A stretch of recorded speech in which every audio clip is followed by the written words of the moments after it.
Ada yang mulai mengurangi belanjaan atau lebih memilih lauk telur dibanding ayam goreng di piring makan siang?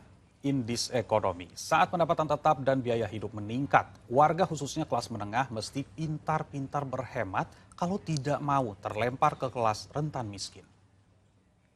Sekarang belanja itu harus putar otak, biasanya dari uang 20.000 bisa dapat banyak. Sekarang ya lumayan lah.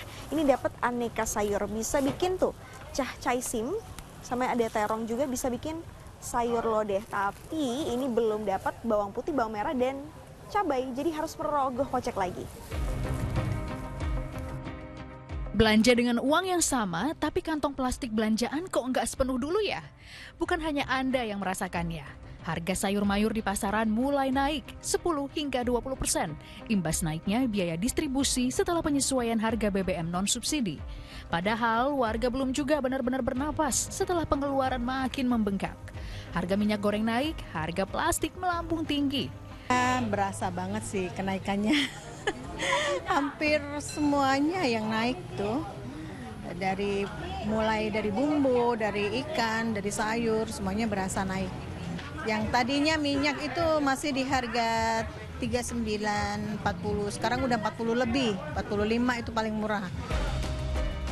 Nggak hanya terlihat di kantong belanjaan, tekanan ekonomi juga nyata terlihat di piring makan siang. Para karyawan yang bertahan dari tanggal gajian ke tanggal gajian mesti pintar-pintar menghemat uang makan harian.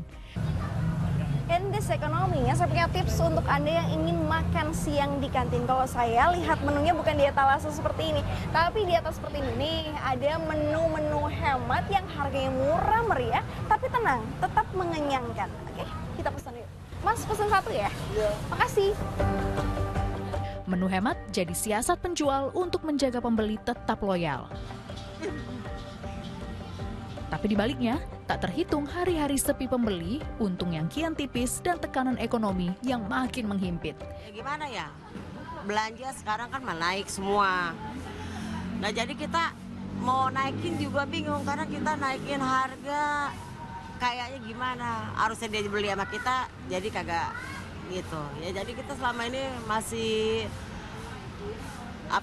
pertahanin harga lama.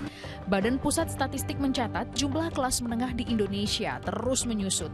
Dari 57,3 juta orang di tahun 2019, turun menjadi 47,9 juta di tahun 2024. Terkini di tahun 2025, jumlah kelas menengah lagi-lagi berkurang.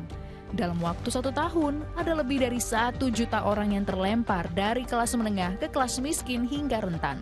Nilai tukar rupiah melemah, inflasi naik, suku bunga naik, ya. Jadi kebijakan-kebijakan yang diambil belakangan itu sangat menekan kelas menengah karena kelas menengah nggak dapat bansos, nggak dapat KIP, nggak dapat kartu kesehatan dan seterusnya. Jadi nggak dapat PBI JKN tadi, maksudnya. Jadi banyak mereka yang tidak dapat dikecualikan dari program-program itu.